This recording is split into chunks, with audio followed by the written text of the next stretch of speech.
Yo, being so young in the game, right? And you having so much success early, do you look at the music different or the industry different as far as your success than what you originally looked at it as? I'm not gonna lie to you. I never really like looked at it as no way. I used to just like the artists with, I fuck with them because I feel like I related to them. So it's like if I'm listening to some they on the same time and that I'm on, so I'm just looking like I see niggas with money and shit like that. But I never knew nothing about the industry. Like I never knew what label, like no label names. I ain't know none of that shit. Like I ain't know no A&R was. I ain't know none of that shit. So it's like I never really thought about that shit.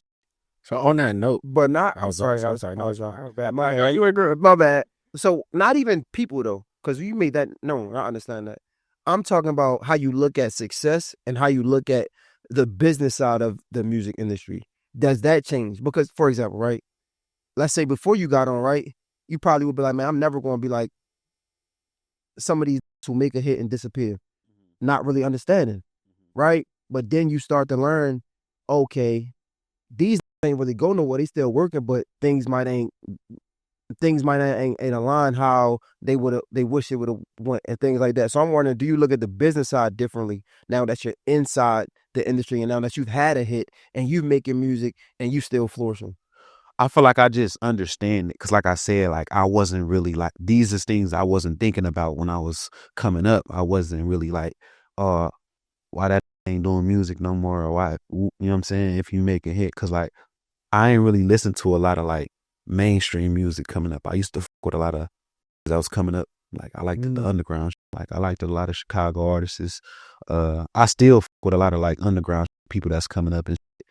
But yeah, I never really just paid attention to it. But now that I'm in it, I understand. Like now I'm seeing like, oh, that's why. That's why. You know what I'm saying? Yeah. But like coming up, I really wasn't like paying attention to that shit. Yeah, go ahead, Alex. My bad. No, I mean, it's kind of like aligned to that. What you were talking about was like learning the business. And what do you feel like you haven't implemented from the last time you guys sat down and talked about in the business now? Because a lot of times, again, the success comes before the blueprint. You know what I mean? And when you're in those places, we find like a lot of people fall or they fumble the opportunity because they weren't prepared for it.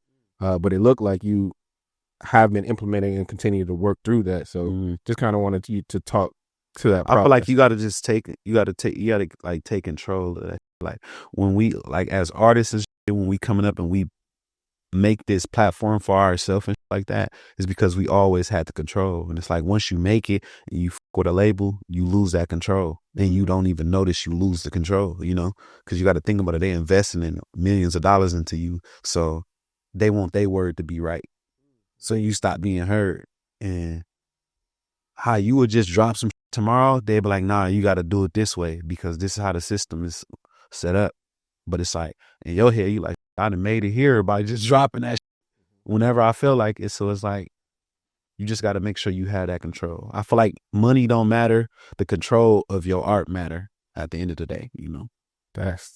That's crazy because I was going to ask you that next. Like, does that make you lose the passion? You know what I'm saying? When they telling you no, when they telling you they have to go this way, is it just kind of like, because I saw that you kind of venturing out, you posted, well, I was looking at your headlines that you're going into clothing or dropping a clothing line or something along the line. Is that part of the reason why? It's just like a pivot.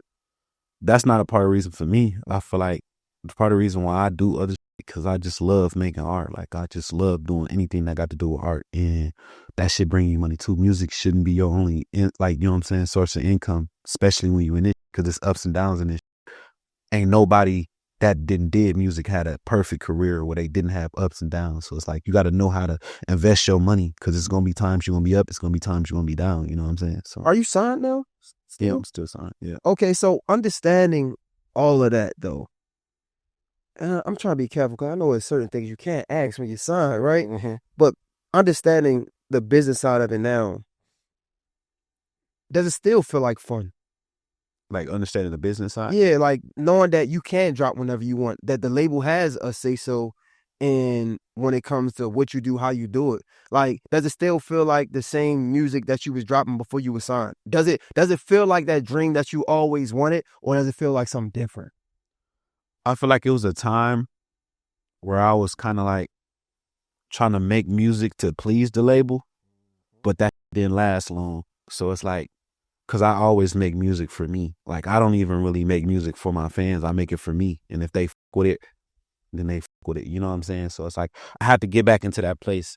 And I feel like that's what happened with a lot of artists too. Like they start trying to please the label because they unaware. They thinking the label know best. You know what I'm saying? We come from nothing. We don't know no better. Like we looking at them like they been in this shit forever. They got millions of dollars. They the one that gave us this shit. You know what I'm saying? They considered the industry. So we just trying to please their ass. You know what I'm saying? Until you start to realize like, man, hold on. They don't really know my backstory. They don't know, you know, they don't even know my fan base. They probably don't even know my middle name. They don't know how many siblings I got. You know what I'm saying? So when you start realizing that, you like, hold on, maybe they not making the right decisions for me because they don't know who I am for real, you know? For the sake of the fans, right? Because you got a lot of fans and supporters. Give me a period of time or maybe a song or two where you can point to the fans and say, this was the time that I was trying to please my label. Around when I was making this type of music, when I was making these songs. I wouldn't say like me making it, because I ain't gonna make some shit I don't like, but me dropping it was more so trying to please the label because that's the song they like the most. What song was it? Some shit that me and some don't get your feelings in it. I really liked the song, but I didn't want to drop it at that time. But they liked it more than me. Like they was like, this is what you should drop. I wanted to drop something else.